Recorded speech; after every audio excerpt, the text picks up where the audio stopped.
Let us be very clear. Hamas breached international law on the 7th of October.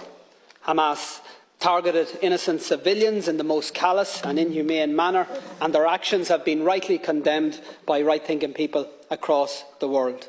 But we should also be very clear. Israel has breached international law, not just on every day since October the 7th, but virtually every single day for decades. Israel occupies Palestinian land against international law. Israel blockades Palestinian territory against international law. Israel builds and expands illegal settlements against international law. Israel enforces an apartheid system that restricts the movements of Palestinians and denies their fundamental rights against international law. And Israel regularly and systematically attacks and kills Palestinian civilians against international law. So the question that must be answered by all of us in political life is this: how does the world respond to flagrant abuses of international law? When it comes to the horrendous war crimes of Hamas, the response was very clear and very consistent. World leaders queued up to say Israel has the right to defend itself. One after another repeated the words, the great and the good, including our government: Israel has the right to defend itself. Repeated in statement after statement, tweet after tweet, despite the full knowledge that those words have become contaminated. The words "Israel has the right to defend itself" means in practice that Israel takes that right as licence to bombard civilians, to bomb schools, hospitals and other civilian infrastructure, and it has now been taken as licence to enforce the displacement of 1 million people from one end of an open-air prison to another, to deny food, energy, medical supplies to a besieged civilian population, to actually deny them water, to ensure that children, the sick, the disabled, the elderly will literally die of thirst.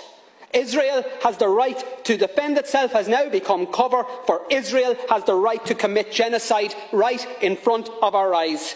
How come we never hear the words "Palestine has the right to defend itself"? Not when a humanitarian flotilla bringing essential supplies to Gaza is met with a military assault and the murder by Israel of 9 unarmed activists. Not when Palestinians march in peaceful protest against a legal blockade and are met again with a military assault and the murder of 300 of them.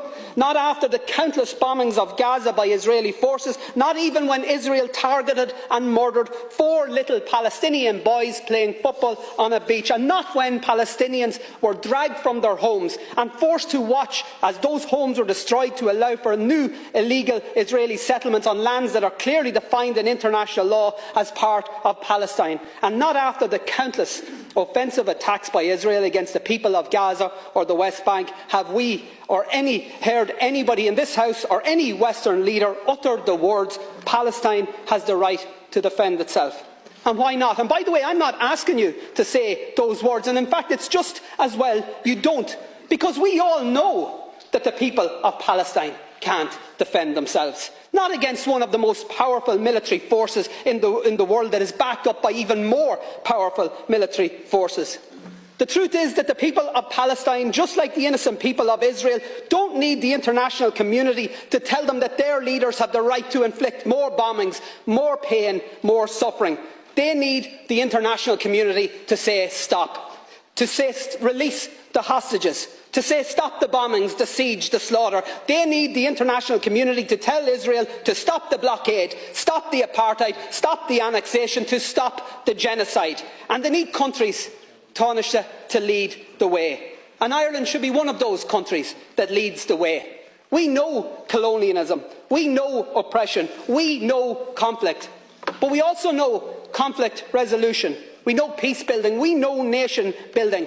And because of what we know, what our history has taught us, our call tonight must be clear: immediate, full and unequivocal ceasefires, and a decisive international intervention that leads to negotiations and to a lasting and just peace settlement, and to, at long last, to a free, sovereign and independent Palestine.